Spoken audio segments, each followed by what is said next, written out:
Hi,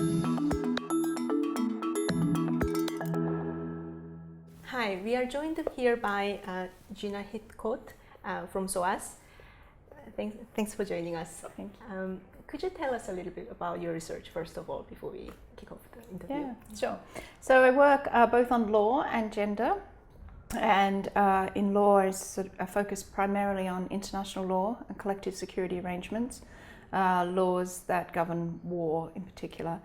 And then in terms of gender analysis, I look at feminist approaches to international law, both in terms of structural understandings of international law, as well as interrogations of the relationship between gender, violence, and the law. So Gina, what is research to you? How would you define research? For me, research is always about exploring a problem and thinking concretely about creative and different ways of finding an answer to that problem, and then spending concerted time and looking at both the detail and the kind of macro or broader understandings of that problem, so how it situates itself and links into other kinds of problems, but also the very kind of spending time to think and look at the detail or the different dimensions of a specific problem. So it's thinking time, it's writing time, it's reading, and it's the combination of those things as a kind of method to explore a problem. So you said a problem, but I think some people would call it questions. What would make a good research question or problem? Okay. So one of the things about my research is centered primarily on, it's not fieldwork or empirical, it's desk research. So, but what would make a good question?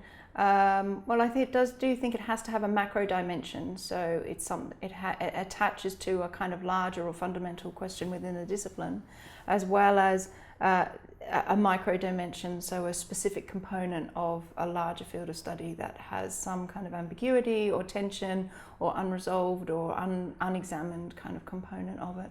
And I think that a good research question is able to speak to those different kinds of levels.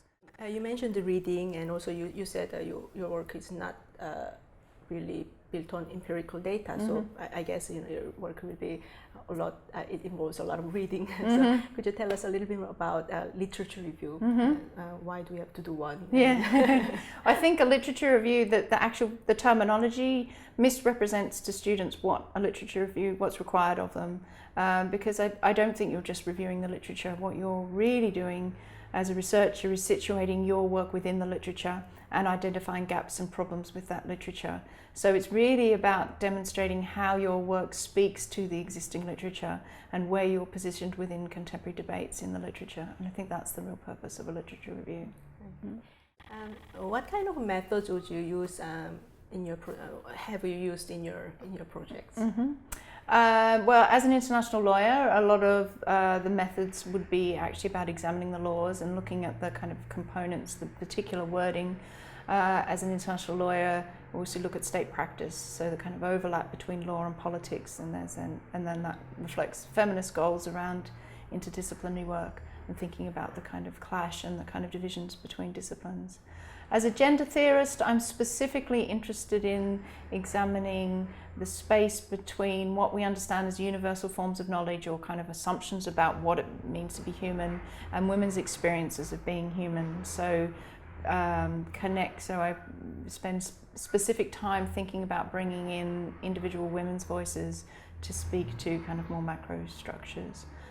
Thinking also about how gender constructs our thinking, and using gender as an analytical tool would be a method I use in my work. Could you tell us a little bit about the extent to which good planning and managing skills impact upon good research?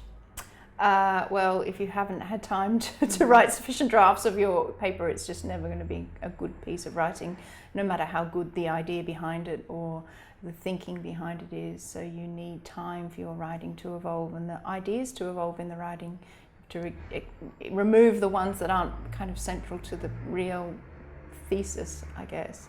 And if you haven't put time into the planning, you won't have time to do those kind of additional bits of building up the strength and quality of the argument or the writing itself. I also think that, well, if you look at studies of what makes good writing, or who is a good writer and what their practices are, they tend to do daily writing. So that's all about time management and actually making sure that you are writing on a daily basis. So at the end of a project, I mean, you've been involved in a variety of projects, many projects. At the end of a project, how do you know that you have been a good researcher?